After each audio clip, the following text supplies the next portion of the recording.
Hello and welcome to another chapter analysis video. I am Pandan and today we're going to talk about FE7 chapter 12, Birds of a Feather. And I want to talk about this chapter for a couple of reasons. The main one being that I think it is possibly the best route map Intelligent Systems has ever made.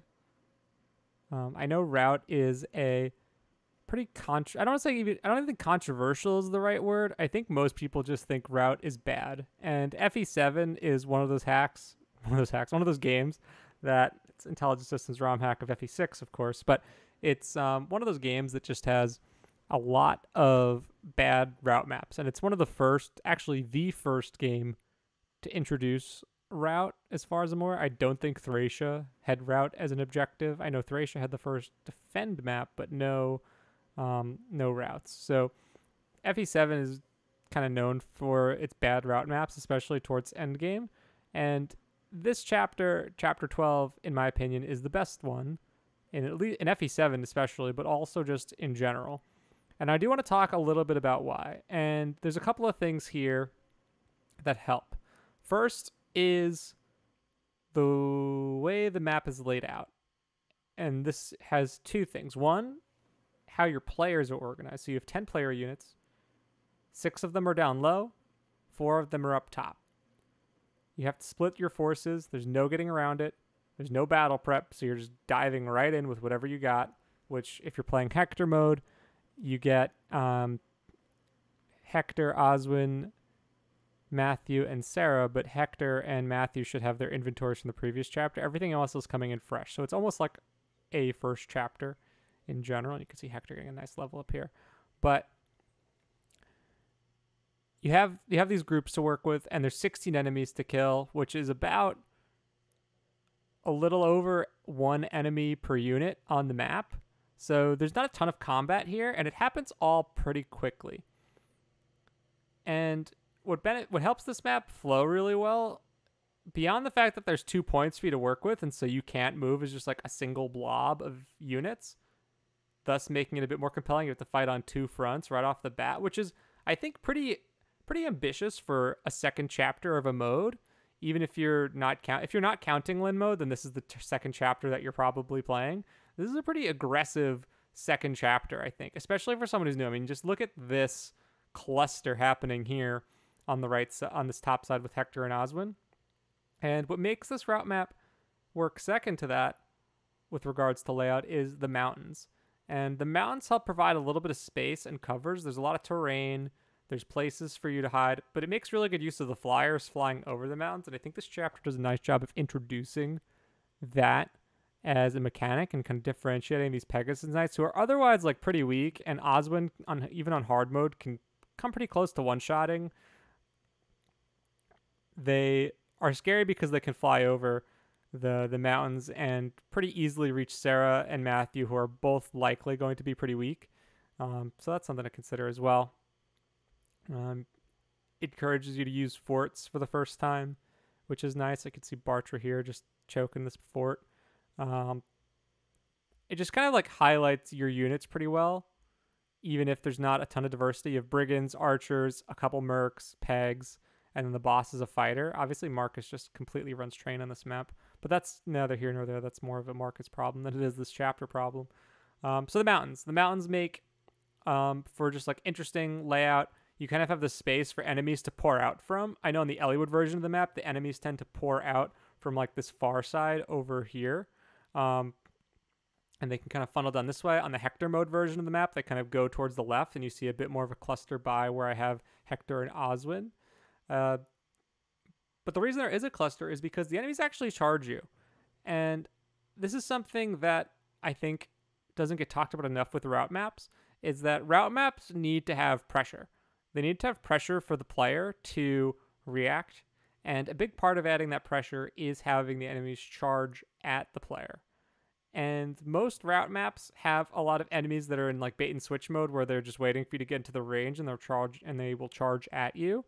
And you're kind of just moving through the map basically as if it's a siege, but you leave no survivors. So with this map, there's really like not that much of a place for you to go. There's not really a ton of incentive to move around. Like there's the shop in the middle, which is probably the closest thing this chapter has to an anti-turtle, because that village is totally safe. You just have to send one unit up there and kind of neutralize them for the rest of the map. But there's a shop in the middle, that armory there. And trying to get there while also like making sure you don't die at this point can be a little bit of a challenge, because you have the red gem on Hector and Oswin, who they're going to be taking a little bit more, or rather on Hector or Matthew, who's going to be taking a little bit more heat, and you might want to get there to sell and get some basic weapons, because you probably don't have a ton of basic stuff. Like you might want to get a regular iron lance for Marcus, or you may want to get an iron axe for Hector, or an iron sword for Eliwood, etc., etc.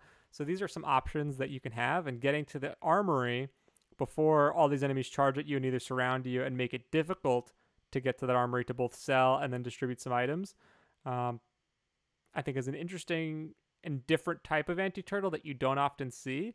Is it the most punishing anti-turtle incentive I've ever seen? No, but it's certainly different. And the placement of the armory just makes me think that the developers maybe kept this in mind, that like, hey, you want to run to the shop to sell this? Like, good luck. There's going to be enemies all over the place, and the map will end when you kill them all.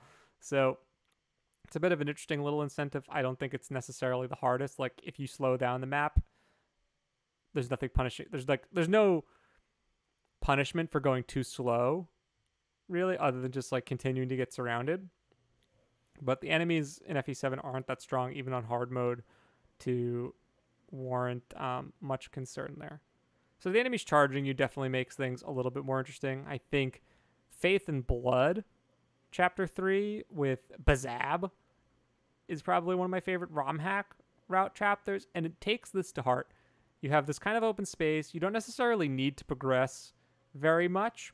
You're almost playing a route map like a defend map, or at least how a developer would intend you to play a defend map, where you're like kind of choking out and playing a bit more defensively and thinking about your positioning as you deal with more enemies than you can comfortably handle. And the difference between route and defend is that route makes you deal with every single enemy. You can't just wait it out and choke to death. You have to clear things out. And unlike defend maps, which will usually just keep piling on reinforcements, route maps usually will have a good route map probably won't have any reinforcements, or if only a very few early on. But this chapter doesn't have any reinforcements. It lays out all of its enemies. You know exactly where they are, and most of them are going to start moving pretty quickly. I didn't get a chance to check the AI or how the events work for this chapter, but you can do some creative stuff on the back end. You can use different unit IDs and then do some different change AI commands to have them charge in at different turns if they're not, if the player is not in their range. So you can theoretically set up, like, let's say 3 or 4 different bandit IDs and set them and position them in such a way that, like, let's say this group is going to be moving towards the enemy from turn 1. We'll have this group now change their AI from wait in range to charge on turn 3, etc., etc. And so you can keep the pressure up that way with these enemies that are there. So the player can go and like be more aggressive if they want to and fight these enemies. Or if they wait and stand around and play a little bit more defensively, these enemies are going to come at them, and the map will eventually force you to clear it. And that's what this chapter does. You could see the boss starts to move in after a few turns, and that Pegasus Knight also is starting to charge in. And so it kind of creates this really nice organic wave of enemies coming at the player as you're clearing them out. And using different types of change AI commands can be a really good way to emulate this type of impact. This is honestly one of my favorite chapters in FE7, having, played through the game many times. This chapter has really grown to become one of my favorites because of just how well it uses the route objective. Because so many maps don't. A lot of the times people, especially like Birthright, right? A lot of those maps could just be Cs, but they make you kill everything. And I know a lot of newer players will like to play the game where they just kill everything and get every single ounce of experience they can. And that's fine, and that's one way to play the game. But the map needs to lend itself to that if you want it to be engaging for every type of player. And what I like about this map is that you do have to clear everything out, but there's not a ton of enemies. It's over pretty quickly. This is usually... I don't think I've ever taken more than 6 or 7 turns on this map. Ooh, Bartra got speed there. That's pretty nice. Never really taken that long.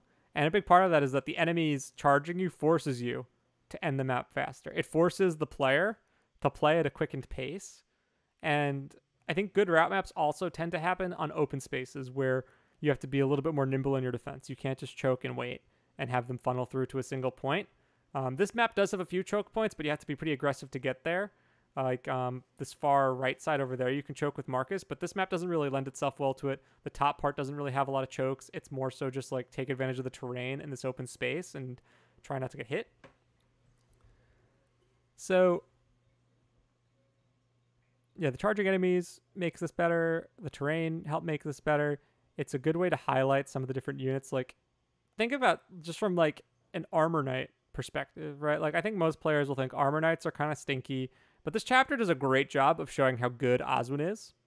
And even if Oswin wasn't as generally good as he is in this game, this chapter does a nice job of highlighting him because we don't really notice that he has 4 move because he doesn't need to move very far. Like, I haven't moved him very much from his starting position, but you get to see his combat, and his combat's really impressive. His defenses are really impressive. It showcases Hector really well against the Pegs. Matthew does very well against the Brigands. Obviously, Lowen does well against the Brigands too. You get to see a bit of Bartra and Dorcas's bulk because they can take a few more hits than some of your other units. Lowen's bulk is on full display, and his flexibility with weapon types and movement is available. Rebecca against flyers, if you can get her into position, can be nice, but I think most players will just send Rebecca up to the village to get the secret book because you have so many better ways to handle Pegs than using Rebecca. In FE7, the Pegs are not that scary. Like, look at Oswin. He's close to one-hitting. Like, Rebecca probably does just as much damage with her effective bow. Thanks, FE7. But nevertheless, does a nice job of highlighting the different units. And I just love moving bosses. I love when the game makes you deal with a problem. There's no getting around it. The boss is going to charge at you, and you just have to figure out how you want to deal with it. Getting into the right position can certainly help. Having the right units there can certainly help, but you probably will only have those top 4 units to deal with the boss. So I can skip ahead to see how I handled this. I actually moved down. Yeah, I was getting away from this. That's right. That's what I did. I brought the boss further down here and just kind of took advantage of his charge AI because I did want to go to that store to get rid of some stuff. This was my first time playing Hector hard mode in recent years, so I wanted to be extra prepared because I didn't really know exactly what to expect when I started. But again, having this type of element where you're like kind of time pressured to prep and buy stuff. Yeah, I got some iron axes from Marcus there. Really helps. Like, the boss is going to charge at you. He's going to do big damage. You got to move quickly. And the armory is like a fun little activity to do kind of as you're trying to avoid him. I think there's probably some things you could do better here. Like, maybe not let the player get so much extra wiggle room to form up into a single group to deal with the boss. But for a second chapter in your game, I think this is still pretty impressive. And I certainly think it's like, look how big of the damage he does. He has crit on him too. Like, this guy's insane. Zagan is insane. He's a chunky lad. And so I guess that makes sense why I did it this way. But nevertheless, charging enemies, guys. Use charging enemies. My summation with this is that what we can take away from this route map is never too big. You don't want a route map to feel like a slog. Limited reinforcements. Use terrain to take advantage of different type of enemies. Keep it fairly open, so you have to be a little bit more creative with how you set up defenses. Splitting up your forces can be interesting. Having a time-bound objective also can be important to keeping your routes interesting. But enemies charging at the player and putting you on defense. Route chapters are defense where you can't just wait it out. And I think if you approach a route chapter with that mindset versus like, let me just run through to the castle gate, killing as I go, and it's something I kind of just need to like stay put and like move strategically in the small space as these enemies come at me, that's going to be a good use of a route map. So I hope you enjoyed my little rambling on this. I've had this video recorded for a while and wanted to just kind of share my thoughts on this chapter and just route maps in general. I think this is a really good template to consider when making your own route maps, because I've certainly, for a long time, I swore off route as a stupid objective. And then I played Faith and Blood's Chapter 3, and I was like, wow, that was really fun. It was a really cool route map. I replayed this, and I was like, okay, this is a good example of like what route could be and what it should be. And so I hope for you, as someone who's watching this, if you're creating a game and you're thinking about like, how can I use route as an objective and make it not less of a taboo? I would say look to this as an example of some elements you can take to make your route map more fun, more engaging, more high pressure and high stakes than simply a reskin seas where the player has to just deal with every single enemy, making it harder for LTCers to get things done. So with that, I will leave it to you. We'll see how did I actually handle this? Oops. I think I probably... Oh, did I give the kill to Bartra? I did. That's amazing. Let's see his level up before we go. This was not so easy as it seemed. No, it wasn't, Zagan. Let's see. What do we got? What do we got? No level up. All right, guys. Well, on that note, this has been Chapter 12, Birds of a Feather. Hope you enjoyed my ramblings. Let me know in the comments if you have any additional thoughts on route chapters or this particular route in general. I think it's the best route Intelligent Systems has done. It's pretty simple, but there's a lot of good takeaways here that are different from how most games approach their route map. So I hope you can take these tips to heart, and happy hacking. Until then.